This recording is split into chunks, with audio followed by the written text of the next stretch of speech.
Assalamualaikum warahmatullahi wabarakatuh, Sobat Misteri Sunyi Mencekam. Di zaman sekarang ini, masihkah ada yang namanya santet ya? Tapi kalau zaman dulu, mungkin santet sudah nggak aneh lagi. Bahkan mungkin istilah yang sudah tidak asing lagi. Konon, orang yang terkena santet bisa-bisa meninggal secara mengenaskan. Seperti yang ada dalam kisah ini, orang yang berhasil selamat dari korban santet. Bagaimanakah kisah selengkapnya? Langsung saja kita simak sebuah cerita nyata misteri yang berjudul Lolos dari Santet Mematikan. Cerita mistis nyata atau cerita nyata korban santet yang berhasil selamat. Dalam kisah santet nyata, tidak jarang yang nyawanya tidak tertolong akibat serangan santet. Cerita santet mengerikan sekali jika kita membayangkannya. Kadang berpikir di mana hati dan perasaan si pengirim santet. Apa sudah tidak ada rasa belas kasihan sama sekali? Cara kerja santet adalah memerintah jin untuk mencelakakan target yang tentunya dengan media mantra ilmu santet. Bagi dukun santet, cara santet orang dengan mudah sudah hal biasa. Namun selalu saja ada cara untuk mengembalikan santet ke pemiliknya. Walaupun untuk cara mengetahui pelaku santet itu sulit sekali. Semua penyakit pasti ada obatnya. Ya, jika kita mengetahuinya. Begitu juga dengan penangkal santet. Penangkal santet paling ampuh menurut Islam misalnya dengan wirid yang dapat menangkal santet. Ada pula ramuan tradisional penangkal santet dengan bahan tumbuhan penangkal santet sejenis rempah-rempah. Langsung saja kita simak kisah nyata korban santet yang selamat. Anakku tiba-tiba berteriak karena kepalanya terasa mau pecah. Sakit dan berat sekali, seperti digantungi batu. Lalu tubuhnya panas tinggi hingga 40 derajat Celcius.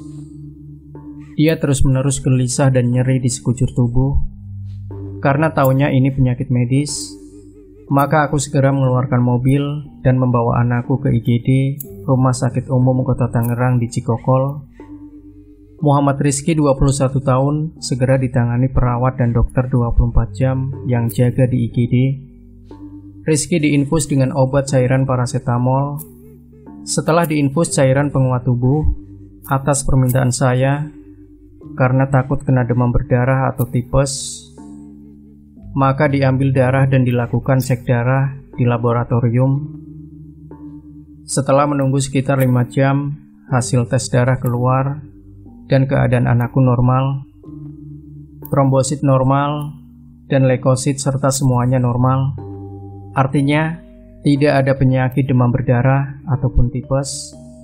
Suhu tubuhnya pun normal kembali, dingin yang sedang, dan semua rasa sakitnya lenyap. Setelah ditangani IGD rumah sakit milik pemerintah kota Tangerang ini, Dr. Wulan Nuriana, sebutlah begitu, menganjurkan anak kami pulang. Tidak ada penyakit apapun dan semua baik-baik saja, kata Dr. Wulan kepada istriku, Syarifah Saskia. Tapi kenapa kepalanya sampai begitu sakit dan badannya begitu panas tinggi, dokter? Tanya Syarifah Saskia penasaran. Ya, mungkin karena kelelahan, bisa juga karena pikiran, secara psikologis dan depresi dari tekanan pekerjaan. Maka tiba-tiba sakit kepala dan panas, jawab dokter ala kadarnya. Kami membawa Muhammad Rizky pulang ke IGD itu hari Rabu Kliwon 12 Maret 2014 pukul 04.30 hingga jam 9.45 waktu Indonesia Barat. Malam harinya, tengah malam pukul 1.20 waktu Indonesia Barat, Kamis Legi, Muhammad Rizky berteriak lagi dari tempat tidurnya. Kali ini dia menggigil kedinginan dan kepalanya sakit lagi. Ditambah lambungnya melilit dan giginya nyeri teramat sakit. Kami panik lagi. Aku segera ke apotik yang buka 24 jam, membeli obat mah dan lambung, Milanta liquid, juga paracetamol penurun panas, serta obat sakit gigi antibiotik, amoxicillin dan Ponstan. Setelah diminumkan obat, keadaan membaik. Tapi 3 jam setelah itu, panas lagi dan dia melompat dari tempat tidur, minta dikompres. Aku mengompres dengan air matang, lalu menyiramkan air ke punggungnya yang panas sekali hingga keluar asap. Akhirnya, air 1 teko habis untuk menyiram tubuhnya yang terus berasap. Artinya panasnya melebihi 40 derajat dan bibirnya mencar merah membara. Matanya panas dan anakku melintir kesakitan. Badannya tiba-tiba seperti ditusuk dengan jarum dan paku, hingga dia menjerit tanpa rasa malu lagi karena tak kuat menahan sakit. Istrinya menelpon teman wanitanya yang tidak begitu jauh dari rumah. Hanya berbeda RW di Kelurahan Sudi Marapinang, Kota Tangerang, Banten. Si teman bilang bahwa jika tes darah baik dan panas dingin tiba-tiba datang lagi, itu bertanda terkena penyakit yang tidak wajar. Bisa jadi diteluh orang, disantet, katanya terus terang. Sebab ada pengalaman familinya yang seperti itu, juga anak muda seumuran Muhammad Rizky anak kami. Dokter nyatakan tidak ada demam berdarah, tidak terkena tipes, dan darahnya semuanya bagus. Itu ternyata terkena santet. Di dalam agama Islam ada sihir, santet dan teluh, serta guna-guna. Orang beragama lain mungkin tidak yakin ini ada, tapi kita yakin karena Nabi Muhammad pun Rasul kecintaan Allah, diuji Tuhan ya Rob dengan penyakit non-medis. Beliau disantet oleh tukang teluh yang membencinya. Kata Mama Kiki, si teman serius di telepon. Kami mulai goyah, keyakinan kami yang tadinya sakit medis bergeser mempercayai santet. Aku lalu membuka Al-Quran setelah sembahyang sunnah tahajud surat Al-Falaq, sebuah kitab suci agamaku berwarna coklat yang dibeli di toko Gunung Agung, yang lengkap dengan tafsir dan terjemahannya. Arkian barulah mataku terbuka bahwa ada sihir di surat Al-Falaq. Setelah aku berulang membaca surat itu, aku pun mendapat bisikan di telingaku, diperintahkan untuk menggabungkan dengan surat Al-Fatihah, Al-Ikhlas, dan An-Nas. 4 surat yang aku ulang membacakannya di tubuh anakku. Lalu aku baluri dengan tetumbuhan bangla.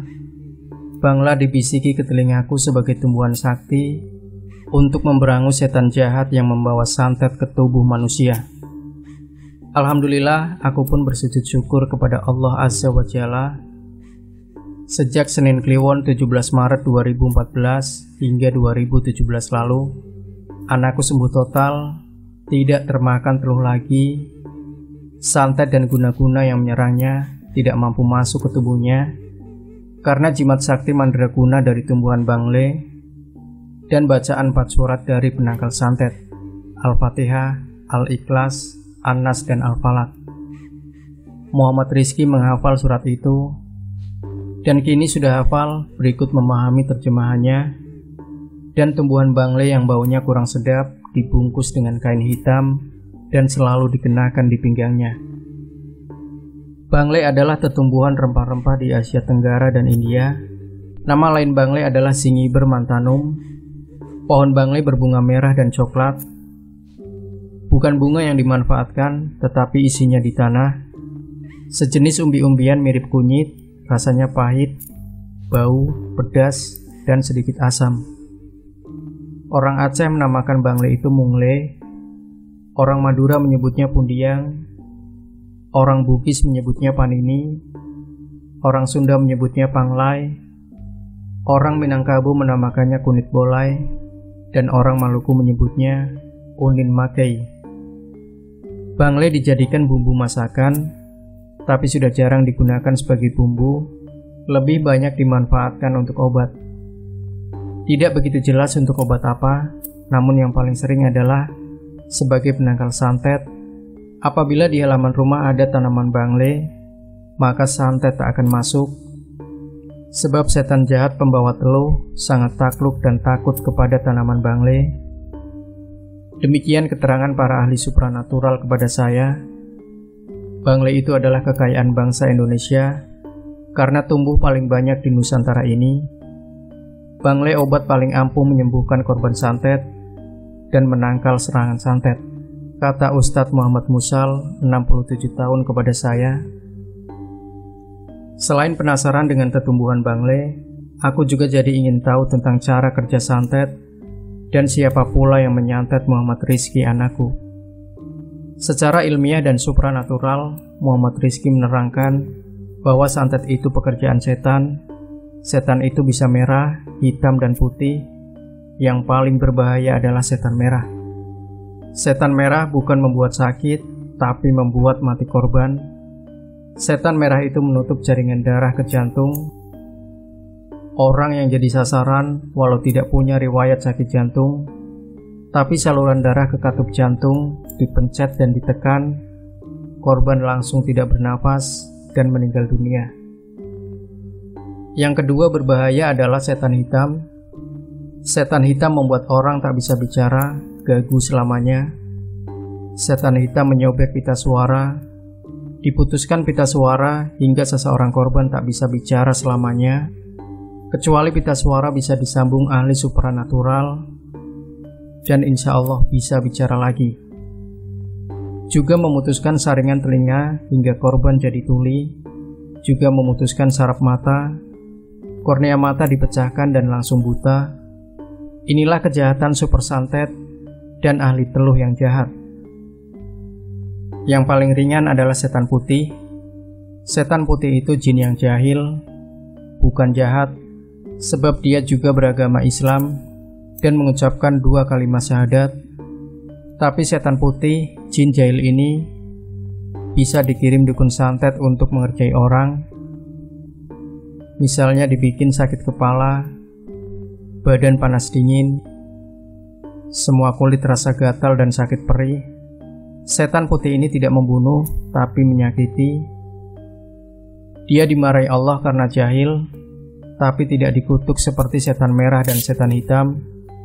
Demikian keterangan Ustadz Muhammad Musal, dukun pengobat santet di Banten kepadaku. Lalu, siapakah pembuat santet dan bagaimana cara kerjanya? Pembuat santet yang paling mahir biasanya wanita. Karena ada haid, maka banyak setan di sekelilingnya. Dengan mantra Bukit Kanugunang mantra santet, maka setan putih atau setan hitam banyak dekat dengan wanita, dan wanita lebih mudah memerintahkannya. Ini pekerjaan rahasia dan super rahasia dari beberapa dukun wanita yang membuat santet. Bahkan ada beberapa dukun wanita yang mampu membuat santet kecelakaan lalu lintas. Lagi enak jalan di trotoar, tiba-tiba ada mobil nabrak dan celaka. Lagi enak menyetir kecepatan tinggi di tol, tiba-tiba ada setan lewat bentuk manusia menyeberang yang dilihat supir, dan terjadilah tabrakan beruntun di tol.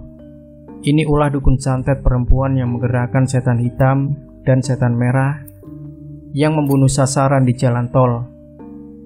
Cara kerja santet ini adalah memerintah jin, memerintahkan setan yang mengabdi karena rajin diberi makanan darah. Bahkan ada setan yang memakan darah dukun santet perempuan melalui susunya. Susu yang dihisap itu adalah darah, sehingga dukun santet perempuan tidak akan jadi gemuk tubuhnya, selalu kurus karena darahnya banyak dihisap setan piaraannya. Maka itu, sebagai ciri khas dukun santet perempuan maupun lelaki, selalu bertubuh kurus, jalan menunduk, dan matanya merah. Mata merah itu adalah mata setan, jalan menunduk itu karena menyembunyikan diri, tubuh kurus karena darah banyak diberikan kepada setan sebagai makanan.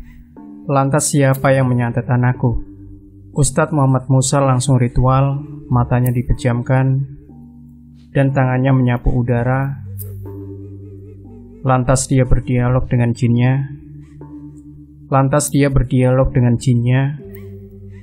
Di mana untuk menyelidiki siapa pengirim teluh untuk Muhammad Rizky dan apa tujuannya.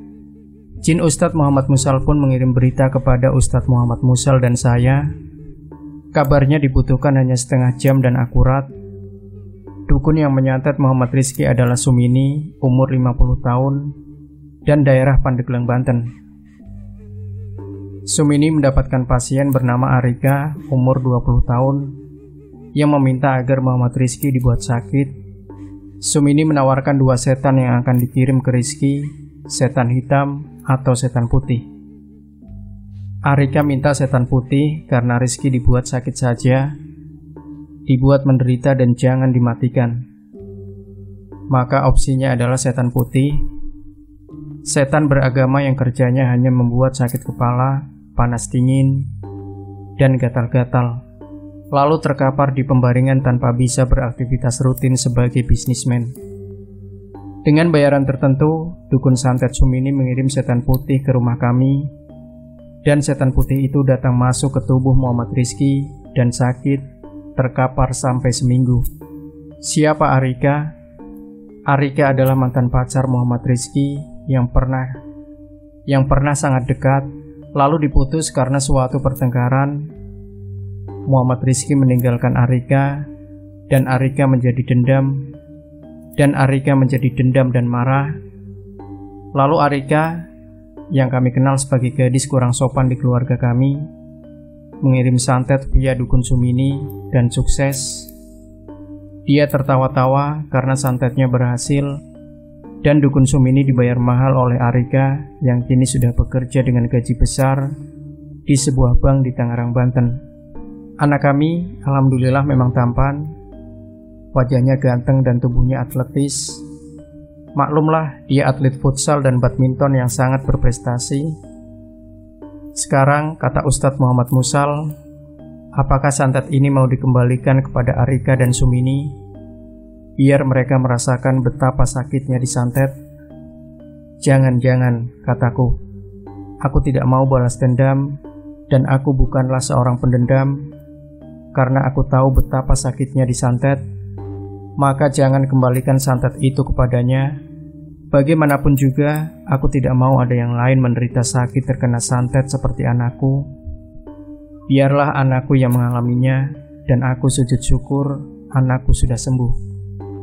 Sembuh karena kasih sayang Allah, via kekuatan ayat suci Al-Quran, tanaman buatan Allah Bangle, dan bantuan Ustadz Muhammad Musal yang baik hati. Islam tidak boleh dendam dan marah, apalagi sampai kembali menyantet orang. Tidak Ustadz, aku takut dosa karena aku tahu bahwa Ustadz Muhammad Musal adalah pakar pengobat santet, juga pakar mengembalikan santet kepada si empunya dan pemesan santet itu. Demikian Sobat Misteri Sunyi Mencekam. Jangan lupa tinggalkan komentar Anda, like, share video ini, subscribe channel Sunyi Mencekam, dan kembali nantikan cerita-cerita misteri terbaru dari kami. Wassalamualaikum warahmatullahi wabarakatuh.